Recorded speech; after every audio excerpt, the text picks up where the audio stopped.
All right, I'm going to attempt to have a finals pick here. I think I'm leaning Bucks Warriors. Now, before Draymond punched Jordan Poole, I would have been a little more confident in the Warriors one.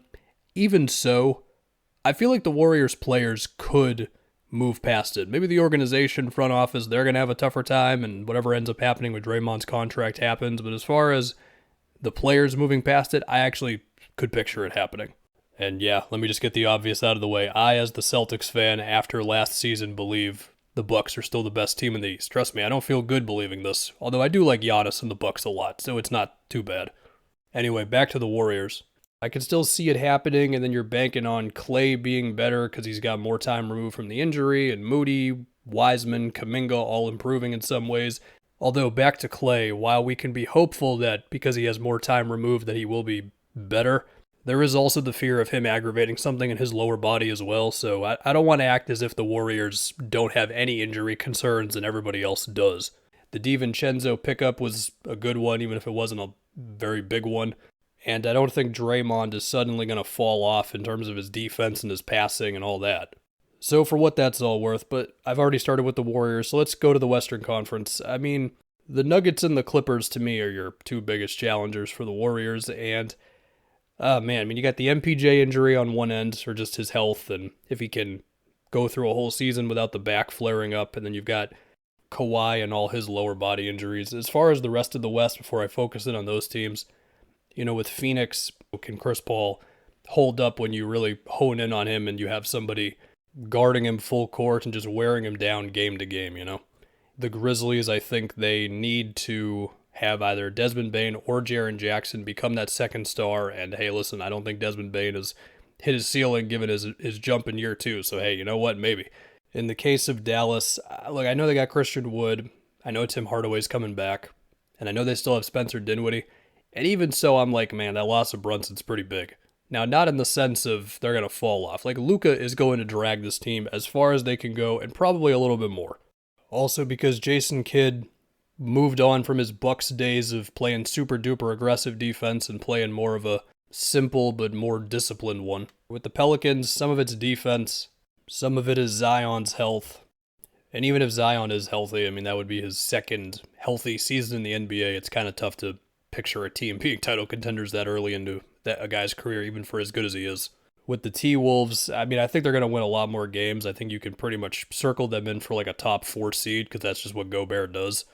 But then when we get to the postseason, it's a matter of, are Anthony Edwards and Karl Anthony Towns ready like that to win a tough playoff series versus the Clippers, the Nuggets, the Warriors? Like, that's what it requires, and I just think with Edwards, it's like still a little too early for that. And in the case of Towns, like he's just had too many moments of losing his cool, committing bad offensive fouls, just having random bad games that you just can't have. And in the case of the Lakers, I mean, look, the roster around AD and LeBron just isn't good enough, and those two have health concerns. So there you go. So anyway, back to the Nuggets and the Clippers. So first with Denver, I think Denver is my biggest, I could see them beating the Warriors team. And if I did the same video tomorrow, perhaps I would side with Denver over Golden State. I might still end up doing that. I mean, I guess I'm kind of cheating in a way. Like, if you told me that Draymond's punch will really affect the Warriors negatively on the court, player relations, chemistry, all that, and MPJ's healthy, I'll take Denver. Now, to dive into a Nuggets-Warriors thing specifically, I mean, I think what the biggest Nuggets skeptic will say is, well, Jokic defensively against the Warriors. Well, number one, he was great on the other ends against them in that round 1 series, and I think that matters. And that was, of course, with him still dragging the no Jamal Murray, no MPJ roster all the way there. They got better defensively with KCP and Bruce Brown.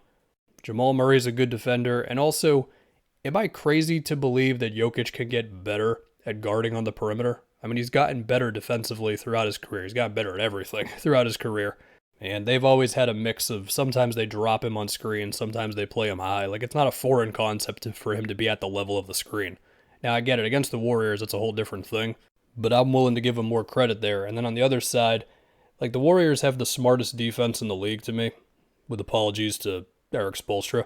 But that Jokic-Murray two-man game, I mean, it's about as lethal as you get. And if MPJ is existing around that, whether it's catch and shoots, whether it's him cutting, whether it's him coming across a down screen or whatever, I mean, it's just so much between switching. Well, I mean, Jokic and MPJ can make a shot over guys their own size, let alone somebody smaller than them. We all know Jokic can make any pass you want him to make. But MPJ's health still matters. I mean, if it's KCP, Bruce Brown, and Aaron Gordon playing off of Murray and Jokic, I still think the offense would be really good because, of course, Bruce Brown can cut, he can screen, KCP can shoot, Gordon can do similar things to Bruce Brown, but of course he's a lot bigger. But it's just different with MPJ. Now let's get to the Clippers, and of course Kawhi's health is the biggest thing here, but in terms of their switchability with their 9 million wings, I mean, that's the type of team that I think can deal with the Warriors, because we saw the Rockets back in the day when that was a switch-everything scheme. They pushed them to the brink, and I think the Clippers are equipped to do a similar thing. Really, man, if you promise me that MPJ and Kawhi are healthy, I think the West is legit just a 3-team race. Although for what it's worth, I think if the Nuggets face the Clippers, and the Clippers were going with their, their wings and all that versus Jokic, I would like to see how that would look. I mean, I think they can say, well, look, we can switch better than pretty much anybody. We got the physicality and we've got the help and we can scramble and get back out to shooters. It is still Jokic.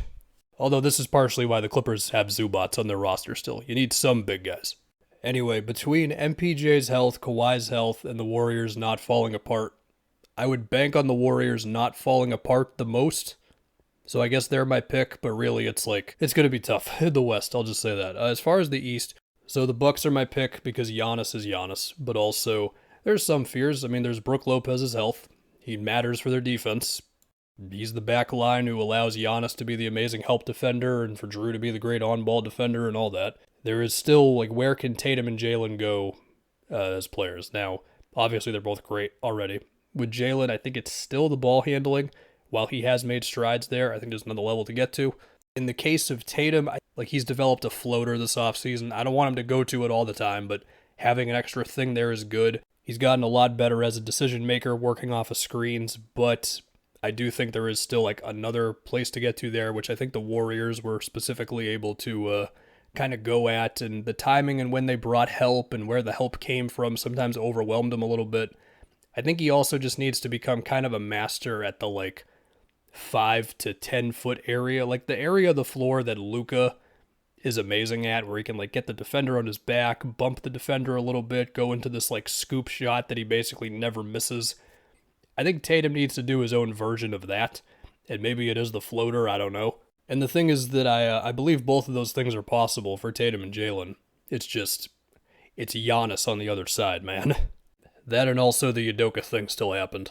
And also Middleton being back. I mean, the Bucks offense in times of that round 2 series against the Celtics, it was kind of a mess. To the point where Drew had to take a bunch of bad shots early in possession sometimes. But, I mean, with Middleton back, it's him and the Giannis 2-man game, and now all those, not all of them, but a lot of those dumb possessions just go out the window. In the case of Philly, Joel Embiid's my MVP pick. I think the Sixers are going to get the 1 seed in the East. Harden is going to be an all-star and all that, but it's just in a tough playoff series. I'm just picturing him against the Bucks or the Celtics, where there's switchy defenders and there's great rim protection, and in the case of the Bucks especially, they're just freaking huge between Brook and Giannis. I mean, the Celtics are pretty damn big themselves.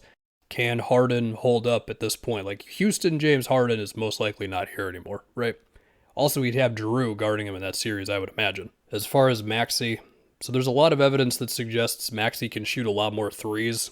And of course, he's already kind of a master at attacking off the catch and just going in a straight line, but super fast, to where he can kind of find the perfect seam of the defense in order to finish and all that. With that being said, I would like to see him do that consistently in a series against the Bucks and the Celtics with all their size and smart defenders. I should probably mention some other teams in the East. You got Miami, where, look, Lowry, he's a year older. Last year he missed time with personal stuff. His conditioning wasn't the best. If he could bounce back, and if Bam is this newfound scoring 5 with Tyler Hero being more consistent in the playoffs, then couldn't Miami pull off another upset against a team that they're not supposed to be as good as?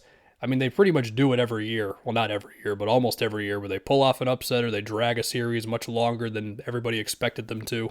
And of course, they did beat Philly last year. Granted, Embiid's face was broken, and also he had that hand injury or whatever, so the guy was certainly hurting, but part of me just feels like we can do this whole song and dance about the Bucks, Celtics, Sixers, talk about the Nets, and then we get to round 2 and Miami's in a game 6 against one of these teams. Anyway, now let me mention the Nets 10 minutes into the video. The talent's there, man. That being said, since KD had the Achilles injury, he played 35 games the first year back, and he had a hamstring injury that led to him missing a bunch of games that year. His second year back, he had a sprained MCL in his left knee, which is the opposite leg of the Achilles. Kyrie, of course, has missed basically an entire regular season with a shoulder injury. He's missed a decent chunk of a playoff run with the Cavs because of a knee injury back in 2015. A playoff run with the Celtics because of a knee injury as well. So all that is not encouraging. And then you also take into account that something happened this offseason with Kevin Durant. I mean, there's been some pushback on that, but whether he wanted Steve Nash fired, whether he wanted to be traded, there was certainly a lot there, man. And hey, if I'm going to give the Warriors a chance to figure their stuff out with Draymond internally, then perhaps I should do the same with the Nets. But even then, I think the Nets have way more injury concerns. There's also the Ben Simmons back stuff, which maybe we should still care about that. I don't know. So anyway, after that whole thing, I think the safest pick is Bucks-Warriors. In before, I believe the Bucks will make the finals, and I will also still be upset if the Celtics lose to the Bucks in the playoffs.